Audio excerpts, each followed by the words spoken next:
ദൈവത്തിൻ്റെ അതിപരിശുദ്ധമായ നാമം വാഴ്ത്തപ്പെടുമാറാകട്ടെ. ഏദനിൽ വഴി അടഞ്ഞു, ആ വഴി യേശുക്രിസ്തു കാൽവരിയിൽ തുറന്നു. നമുക്ക് വായിക്കാം. ഉൽപ്പത്തി പുസ്തകം 3:24 വാക്യം.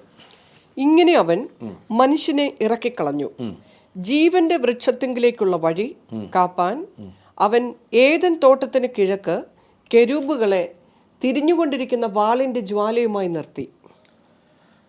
മനുഷ്യനെ പുറത്താക്കിയ ശേഷം അവിടുന്ന് ജീവവൃക്ഷത്തിലേക്കുള്ള വഴി കാക്കുന്നതിന് ഏദൻ തോട്ടത്തിൻ്റെ കിഴക്ക് കെരൂബുകളെയും തിരിഞ്ഞുകൊണ്ടിരുന്ന വാളിൻ്റെ ജ്വാലയെയും സ്ഥാപിച്ചു. അതായത് തോട്ടത്തിന് പുറത്ത് മനുഷ്യനെ ആക്കുന്നതിന് മുമ്പ് ദൈവം കഴിക്കരുത് അല്ലെങ്കിൽ തിന്നരുത് എന്ന് പറഞ്ഞ നന്മ തിന്മകളെക്കുറിച്ചുള്ള അറിവിൻ്റെ വൃക്ഷത്തിൻ്റെ ഫലം പറിച്ചു തിന്ന് അവൻ ദൈവത്തിൽ നിന്ന് അകന്നപ്പോൾ ദൈവം അവനെ ആ തോട്ടത്തിൻ്റെ നടുക്കുള്ള ജീവവൃക്ഷത്തിൻ്റെ ഫലവും കൂടെ പറിച്ചു തിന്ന് മരണമില്ലാത്തവനാകാൻ അനുവദിക്കാതെ ദൈവം അവനെ തോട്ടത്തിൽ നിന്ന് പുറത്താക്കി. തോട്ടത്തിൽ നിന്ന് പുറത്താക്കിയ കൂട്ടത്തിൽ അവൻ്റെ കൂടെ മരണവും വന്നു. മരണമെന്ന് പറഞ്ഞാൽ സാത്താൻ്റെ ദൂതൻ, മരണത്തിൻ്റെ ദൂതൻ സാത്താൻ. നമ്മൾ മുൻ വീഡിയോകളിലൊക്കെ അതിൻ്റെ ഡീറ്റെയിൽ ആയിട്ട് പല വീഡിയോകളിലും ചെയ്തിട്ടുണ്ട്. അങ്ങനെ വന്നപ്പോൾ മനുഷ്യനിൽ ശുദ്ധരക്തവും അശുദ്ധ രക്തവും ഉണ്ടായി. ഈ ശുദ്ധരക്തം പമ്പ് ചെയ്തു പോകുന്ന ലൈനിനെ, ഞരമ്പുകളുടെ ഭാഗങ്ങളെ ആർട്ടിക്കിളെന്നും, അശുദ്ധരക്തം പമ്പ് ചെയ്തു പോകുന്ന ഞരമ്പിനെ വെൻട്രിക്കിളെന്നുമാണ് പറയുന്നത്.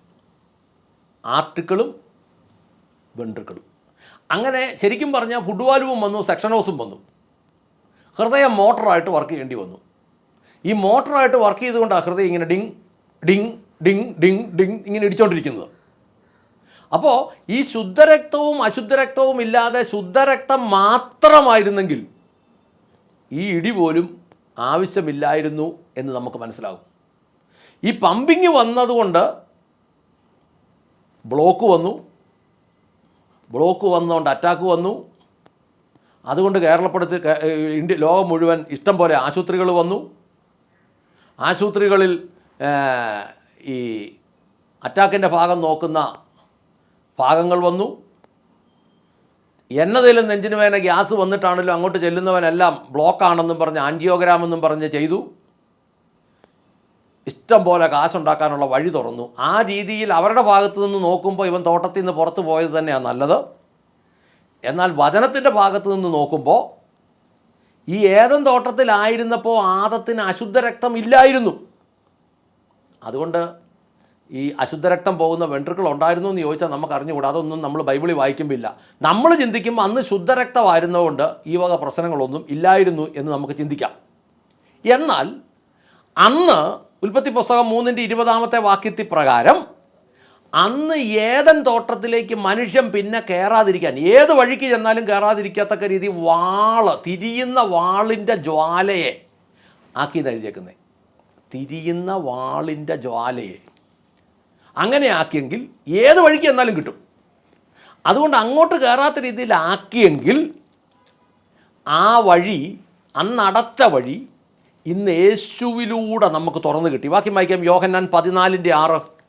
യേശു അവനോട്, ഞാൻ തന്നെ വഴിയും സത്യവും ജീവനും ആകുന്നു. ഞാൻ മുഖാന്തരമല്ലാതെ ആരും പിതാവിന്റെ അടുക്കൽ എത്തുന്നില്ല. അവിടെ അന്ന് യഹോവ അടച്ച വഴി ഇവിടെ ഇന്ന് യേശു തുറന്നു. അവിടെ ഏദനിൽ അന്ന് അടച്ച വഴി ഇന്ന് യേശു ഇവിടെ തുറന്നു. എന്ന് പറഞ്ഞാൽ യേശു മനുഷ്യാവതാരം എടുത്തു, അതിൻ്റെ ലക്ഷ്യം നടത്തി. കാരണം ക്രിസ്തുവിൻ്റെ രക്തത്തിൽ പാപമില്ലായിരുന്നു. അതിൻ്റെ കാര്യം, യേശുവിൻ്റെ രക്തത്തിൽ 23 ക്രോമസോമുകളെ ഉണ്ടായിരുന്നുള്ളൂ. സാധാരണ മനുഷ്യൻ്റെ രക്തത്തിൽ 46 ക്രോമസോമുകളുണ്ട്. അപ്പൻ്റെ രക്തത്തിൽ നിന്ന് 23ഉം അമ്മയുടെ രക്തത്തിൽ നിന്ന് 23ഉം ഉൾപ്പെടെ 23 46 ക്രോമസോമുകൾ എല്ലാ മനുഷ്യൻ്റെയും രക്തത്തിലുണ്ട്. എന്നാൽ യേശുവിൻ്റെ രക്തത്തിൽ 23 ക്രോമസോമുകളെ ഉണ്ടായിരുന്നുള്ളൂ.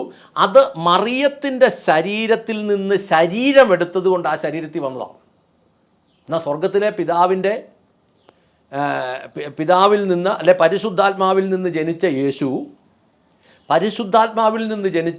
പരിശുദ്ധാത്മാവിനാൽ ജനിച്ച യേശു ആ ആത്മമനുഷ്യൻ വസിച്ച ശരീരത്തിൽ പുരുഷൻ്റെ സഹായമില്ലായിരുന്നത് കൊണ്ട് 23 ക്രോമസോമേ ഉണ്ടായിരുന്നുള്ളൂ. യേശുവിൻ്റെ ജനനം തന്നെ ഒരു അത്ഭുത ജനനമായിരുന്നു. അതിനെക്കുറിച്ച് മുന്നോട്ടൊരു വീഡിയോയിൽ പറയാം. യേശുവിൻ്റെ ജനനത്തെക്കുറിച്ച് ഇംഗ്ലീഷ് ബൈബിളുകളിൽ നമ്മൾ വായിക്കുന്നിടത്ത് ഡെലിവറി എന്നൊരു വാക്ക് എഴുതിയത് കൊണ്ട് ആണിത് പ്രസവം എന്നർത്ഥം വരുന്നത്. പക്ഷേ നമ്മളിപ്പോൾ ഒരു പാഴ്സൽ കൊണ്ടുവന്ന് കഴിഞ്ഞാൽ അവർ പറയുന്നത് ഞങ്ങൾ ആ പാഴ്സൽ ഡെലിവറി ചെയ്തു എന്നാണ് പറയുന്നത്. ഡെലിവറി ചെയ്തു. അല്ലെങ്കിൽ നമ്മളൊരു കടയിൽ നിന്ന് ഒരു ഇലക്ട്രോണിക്സ് ഉപകരണം മേടിച്ച് അവർ പറയും ഞങ്ങളതേ നാളെ കഴിഞ്ഞാൽ ഡെലിവറി ചെയ്യുള്ളൂ കേട്ടോ എന്ന് പറഞ്ഞു കഴിഞ്ഞാൽ കടക്കാരൻ ഈ ഇൻസ്ട്രുമെൻറ്റിനെ പ്രസവിച്ചെന്നാണ് അർത്ഥം. അല്ല, അർത്ഥം എന്താ? കൊടുത്തു. ഇതിന് ഈ ബൈബിളിലെ ഈ അർത്ഥത്തിൻ്റെ പേര് കൊടുത്തു എന്നാണ്. ഡെലിവറി ചെയ്തു എന്ന് പറഞ്ഞാൽ കൊടുത്തു എന്നാണ്. അത് മുന്നോട്ടൊരു വീഡിയോയിൽ ഡീറ്റെയിൽ ആയിട്ട് പറയാം. മത്തായി സുവിശേഷം 1:25 ഒന്ന് വായിച്ചേ. മകനെ പ്രസവിക്കും വരെ അവൻ അവളെ പരിഗ്രഹിച്ചില്ല. വായിച്ചോളൂ. മകന് അവൻ യേശു എന്ന് പേർ വിളിച്ചു. മത്തായി സുവിശേഷം 1:25 ആ ബൈബിളിൽ അങ്ങനെ എഴുതി. ഈ ബൈബിളിൽ എഴുതിയേക്കുന്നത് എന്നാൽ അവൾ മകനെ പ്രസവിക്കുന്നത് വരെ അദ്ദേഹം അവളുമായി ശാരീരിക ബന്ധം പുലർത്തിയില്ല. മകന് അദ്ദേഹം യേശു എന്ന് പേരിട്ടു. ഇനി സത്യവേദ പുസ്തകം പറയുന്നത് മകനെ പ്രസവിക്കും വരെ അവൻ അവളെ പരിഗ്രഹിച്ചില്ലെന്നാണ്. POC എഴുതിയേക്കുന്നതും വളരെ മാന്യമായിട്ട് എഴുതിയിട്ടുണ്ട്. പുത്രനെ പ്രസവിക്കും വരെ അവളെ അവൻ അറിഞ്ഞില്ല. ഞാൻ പറയട്ടെ, മറിയത്തിനെ നിത്യകന്യകയായി പ്രഖ്യാപിക്കണം എന്ന് നിങ്ങൾക്കൊരു വാശിയില്ല എങ്കിൽ എന്ന് പറഞ്ഞാൽ ദൈവവചനത്തിനപ്പുറം നിങ്ങൾക്കിത് പ്രഖ്യാപിച്ചാലേ പറ്റുള്ളൂ എന്നുള്ള ഒരു വാശിയില്ലെങ്കിൽ നിങ്ങളിതിങ്ങനെ മനസ്സിലാക്കണം. കാരണം ദൈവത്തിൻ്റെ വചനത്തിൽ സത്യവേദ പുസ്തകത്തിൽ പറയുന്നത് മകനെ പ്രസവിക്കും വരെ അവൻ അവളെ പരിഗ്രഹിച്ചില്ലെന്നും NIV-ൽ എന്നാൽ മകനെ പ്രസവിക്കും വരെ അദ്ദേഹം അവളുമായി ശാരീരിക ബന്ധം പുലർത്തിയില്ല എന്നും POC ബൈബിളിൽ പുത്രനെ പ്രസവിക്കും വരെ അവൻ അവളെ അറിഞ്ഞില്ല എന്നും എഴുതിയിരിക്കുന്നു. ഇംഗ്ലീഷ് ബൈബിളിൽ ആംപ്ലിഫൈഡിൽ എഴുതിയേക്കുന്നത് but he had no union with her husband until she had borne her first born son എന്നെഴുതിയേക്കുന്നത്. അവളുമായിട്ട് ഒരു സഹകരണം ഉണ്ടായിരുന്നില്ല. അതിൻ്റെ അർത്ഥം ആ തനി മലയാളത്തിൽ എഴുതിയേക്കുന്നത് ആ ശിശു ഉണ്ടാകുന്നത് വരെ അവർ തമ്മിൽ ഒരു തരത്തിലുള്ള ശാരീരിക ബന്ധങ്ങളും ഇല്ലായിരുന്നു എന്ന് എഴുതിയേക്കുന്നത്. ഇനി ലൂക്ക 2:6-7 ഒന്ന് വായിച്ചേ. അവർ അവിടെ ഇരിക്കുമ്പോൾ അവൾക്ക് പ്രസവത്തിനുള്ള കാലം തികഞ്ഞു. അവൾ ആദിജാതനായ മകനെ പ്രസവിച്ചു. ശീലകൾ ചുറ്റി വഴി അമ്പലത്തിൽ അവർക്ക് സ്ഥലം ഇല്ലായകയാൽ പശുത്തൊട്ടിയിൽ കിടത്തി. അവർ അവിടെ ആയിരിക്കുമ്പോൾ 2-ാം അധ്യായത്തിൽ നിന്നാണ് വായിക്കുന്നത്. അവർ അവിടെ ആയിരിക്കുമ്പോൾ പ്രസവിക്കാനുള്ള കാലം തികഞ്ഞു. അവൾ തൻ്റെ ആദ്യജാതനായ പുത്രനെ പ്രസവിച്ചു എന്ന് ലൂക്ക എഴുതിയേക്കുന്നു. മത്തായി 1:25 ഒന്ന് വായിച്ചു നോക്കിയേ. മകനെ പ്രസവിക്കും വരെ അവൻ അവളെ പരിഗ്രഹിച്ചില്ല. അത് മാത്രമേ പറഞ്ഞിട്ടുള്ളൂ. നമ്മൾ ഈ യേശുവിൻ്റെ ജനനം അല്ലെങ്കിൽ മറിയത്തിൻ്റെ പ്രസവത്തെക്കുറിച്ച് മത്തായി, മർക്കോസ്, ലൂക്കോസ്, യോഹന്നാൻ 4 സുവിശേഷങ്ങളിലാണ് ഇത് പറഞ്ഞിട്ടുള്ളത് ആധികാരികമായിട്ട്. ഇതിനകത്ത് നമ്മൾ നോക്കുമ്പോൾ യോഹന്നാൻ ഇതിനെക്കുറിച്ച് ഒന്നും കാര്യമായിട്ട് പറഞ്ഞിട്ടില്ല. മർക്കോസും ഒന്നും ഇതിനെക്കുറിച്ച് പറഞ്ഞിട്ടില്ല. പിന്നെ പറഞ്ഞിരിക്കുന്നത് ലൂക്കോസും മത്തായി മാത്രമാണ് പറഞ്ഞിട്ടുള്ളത്. മത്തായി എന്നെ എഴുതിയേക്കുന്നത് 1:25. മത്തായി 1:25 സത്യവേദ പുസ്തകം എന്താ എഴുതിയേക്കുന്നത്? മകനെ പ്രസവിക്കും വരെ അവൻ അവളെ പരിഗ്രഹിച്ചില്ല. അത് മാത്രമേ പറഞ്ഞിട്ടുള്ളൂ. ലൂക്ക മാത്രം പറഞ്ഞിട്ടുണ്ട്. 2:6-7 പറഞ്ഞിട്ടുണ്ട്.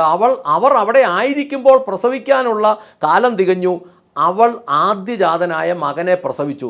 നമ്മുടെ പ്രശ്നം എന്താണെന്ന് ചോദിച്ചാൽ നമ്മളെല്ലാം നമ്മളുടേതായ രീതിയിലാണ് കാണുന്നത്.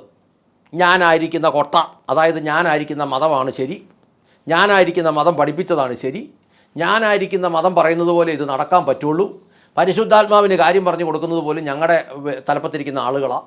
അങ്ങനെ ചിന്തിക്കാതെ ഒരത്ഭുത ജനനമാണ് എന്ന് ചിന്തിക്കണമെങ്കിൽ ഈ ഡെലിവറി എന്നതിൻ്റെ ഇപ്പോഴത്തെ ഈ വാക്കൂടെ ഒന്ന് ചിന്തിച്ചേ. സത്യം പറഞ്ഞാൽ അവൾ മകനെ കൊടുത്തു എന്നാണ് അതിൻ്റെ അർത്ഥം. അങ്ങനെയാണെങ്കിൽ വീണ്ടും ആഴമുള്ള വിഷയങ്ങളിലേക്ക് നമ്മൾ പോവുകയാണ്.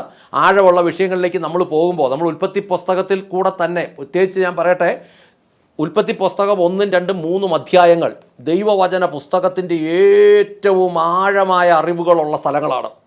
നമുക്കറിയാൻ മേലാതെ പോയതുകൊണ്ട് നമ്മൾ വളരെ ലളിതമായി ഒരു ഭാഗം വായിച്ചങ്ങ് പോയി ഇത്രയേ ഉള്ളെന്ന് ചിന്തിച്ചു. പക്ഷേ പുതിയ നിയമ ലേഖനങ്ങളിലേക്കുമൊക്കെ ഒത്തിരി കാര്യങ്ങളുടെ അടിസ്ഥാനം നിൽക്കുന്ന ഇതാ. അതുകൊണ്ട് ഏദനിൽ യഹോവ അടച്ച വഴി യേശു ഭൂമി തുറന്നു. ആമേൻ. പ്രാർത്ഥിക്കാം. സ്വർഗസ്ഥനായ ഞങ്ങളുടെ നല്ല പിതാവേ, ഞങ്ങളുടെ കർത്താവായ യേശു ക്രിസ്തുവേ, പരിശുദ്ധാത്മാവായ ഞങ്ങളുടെ നല്ല ദൈവമേ, ഏദൻ തോട്ടത്തിൽ ഞങ്ങളുടെ ആദി പിതാക്കൾക്ക് ഉണ്ടായിരുന്ന വഴി അടച്ചെങ്കിൽ ദൈവത്തിൻ്റെ പദ്ധതിയിൽ യേശു ക്രിസ്തുവിലൂടെ ആ പദ്ധതിയിൽ ഞങ്ങൾക്ക് വഴി തുറന്നു തന്ന ദൈവത്തിനായി സ്തോത്രം. കർത്താവേ, ഇന്നും ഏദൻ തോട്ടം ഞങ്ങളുടെ ഉള്ളത്തിൽ ആയതിനാലും നന്മതിന്മകളെക്കുറിച്ചുള്ള അറിവിൻ്റെ വൃക്ഷത്തിൻ്റെ ഫലവും ജീവൻ്റെ വൃക്ഷത്തെക്കുറിച്ചുള്ള ഫലവും ഒക്കെ ഞങ്ങളുടെ ഉള്ളിലുള്ളതിനാൽ കർത്താവേ, കേൾവിക്കാർ ഓരോരുത്തരും ഈ ജീവവൃക്ഷത്തിൻ്റെ ഫലം തിരഞ്ഞെടുക്കുവാൻ അവരുടെ ഉള്ളങ്ങളെ തുറന്നു കൊടുത്ത് അനുഗ്രഹിക്കണമേ എന്ന് പ്രാർത്ഥിക്കുന്നു. കർത്താവെ, ഉള്ളങ്ങളെ തുറന്നു കൊടുക്കണമേ. പിതാവിനാൽ ആകർഷണം അവർക്ക് ലഭിക്കണമേ. കേൾവിക്കാരിൽ ഓരോരുത്തരിലേക്ക് ഈ വചനങ്ങൾ കത്തിപ്പിടിക്കണമേ എന്ന് പ്രാർത്ഥിക്കുന്നു. അവരതിൻ്റെ ആഴങ്ങൾ ഗ്രഹിക്കണമേ എന്ന് പ്രാർത്ഥിക്കുന്നു. എല്ലാത്തിനും നന്ദി പറഞ്ഞ് പ്രാർത്ഥിക്കുന്നു. അങ്ങ് പ്രാർത്ഥന കേട്ട് അനുഗ്രഹിച്ച കൃപയ്ക്ക് നന്ദി. യേശു ക്രിസ്തുവിൻ്റെ ധന്യമുള്ള നാമത്തിൽ തന്നെ. ആമേൻ, ആമേൻ, ആമേൻ.